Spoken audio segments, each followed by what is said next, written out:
ദേവപ്രീതിക്കോ ദേവീദേവന്മാരിലുള്ള അതീശത്തിനോ വേണ്ടി നടത്തപ്പെടുന്ന ചടങ്ങുകളിൽ അവരുടെ ശില്പങ്ങൾ നിർമ്മിക്കൽ, കോമരം തുള്ളൽ, ശൂലം കയറ്റൽ തുടങ്ങിയവ ആരാധനയിൽ അടങ്ങിയിട്ടുള്ള ആനുഷ്ഠികമായ ആവിഷ്കാരങ്ങളാണ്.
അസുരവധത്തിനായി അവതാരം കൈക്കൊണ്ട ശ്രീ സുബ്രഹ്മണ്യൻ നടത്തിയ യുദ്ധത്തിൻ്റെ സ്മരണകളായി വിറക്കുന്ന പ്രതീകാത്മകമായ നാടകീയ ആവിഷ്കാരത്തിനുള്ള പുറപ്പാടാണിത്.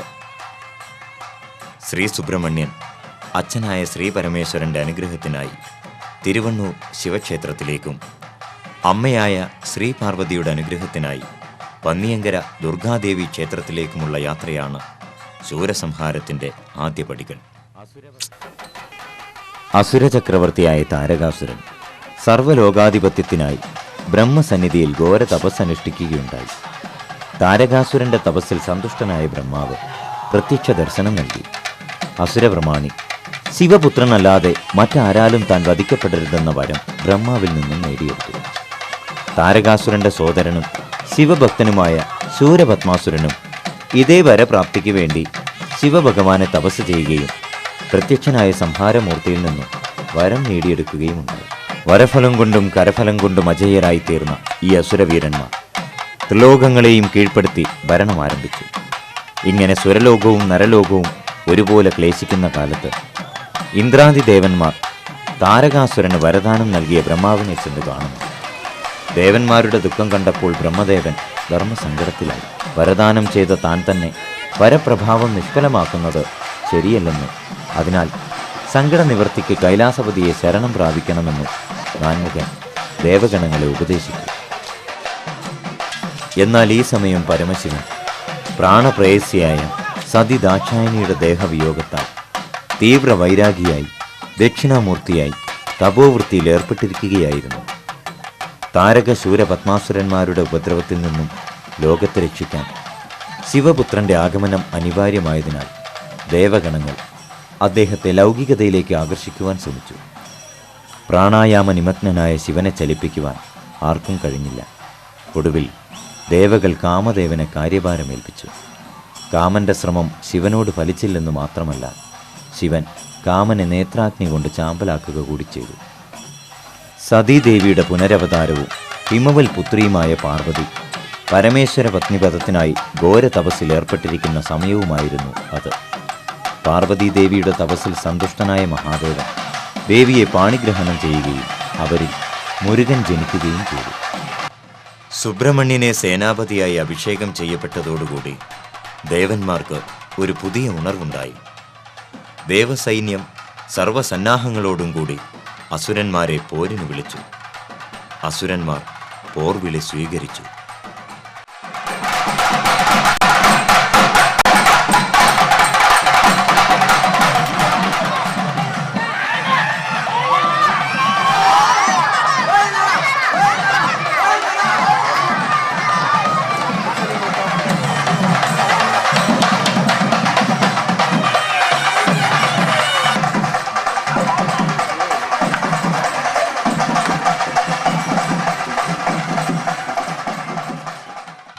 ശൂരനെ സംഹരിക്കാൻ മാതാവായ പരാശക്തിയാണ് സുബ്രഹ്മണ്യന് വേൽ നൽകിയതെന്നാണ് ഐതിഹ്യം.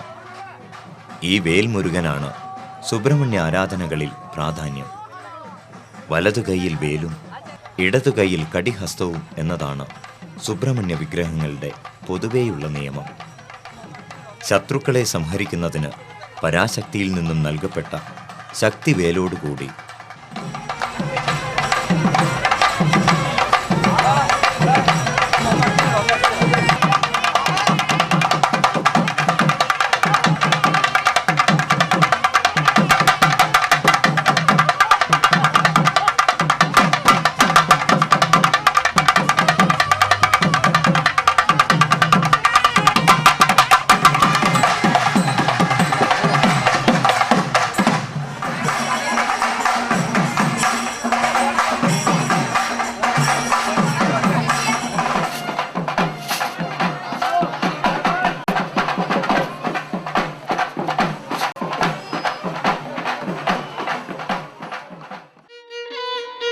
ഇത് പന്നിയങ്കര ദുർഗാക്ഷേത്രം. 108 ദുർഗാലയങ്ങളിൽ ഒന്ന്. പ്രധാന മൂർത്തിയായ ദുർഗ മഹിഷാസുരമർദിനി ഭാവത്തിലെന്നാണ് സങ്കല്പം. പഴയ പോളനാടിൻ്റെ ആദ്യ തലസ്ഥാനം പന്നിയങ്കരയായിരുന്നുവെന്ന് നിഗമനമുണ്ട്. പോർലാതിരിമാരുടെ മുഖ്യക്ഷേത്രവുമായിരുന്നു ഇത്. ഇവിടുത്തെ ദുർഗയെ മാതൃഭാവത്തിൽ സങ്കല്പിച്ച് ശ്രീമുരുകന്റെ പ്രാതിനിധ്യം സ്വയം ഏറ്റെടുത്ത് അനുഗ്രഹം വാങ്ങുകയാണിവർ.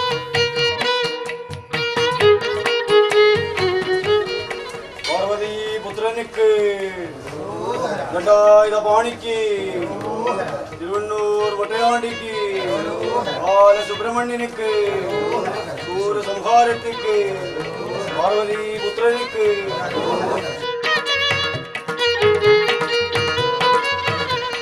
ദേവന്മാരായ സുബ്രഹ്മണ്യന്റെയും ഗണപതിയുടെയും വീരബാഹുവിൻ്റെയും അസുരഗണങ്ങളായ താരകന്റെയും ശൂരപത്മന്റെയും ഭാരമേറിയ കൈവണ്ടികൾ ചുമക്കുന്ന സംഘങ്ങൾ തയ്യാറായിരിക്കുന്നു. ഇനിയുള്ള നിമിഷങ്ങൾ ഈ ഉത്സവത്തിൻ്റെ ഏറ്റവും നിറപ്പൊലിമയാർന്നവയാണ്.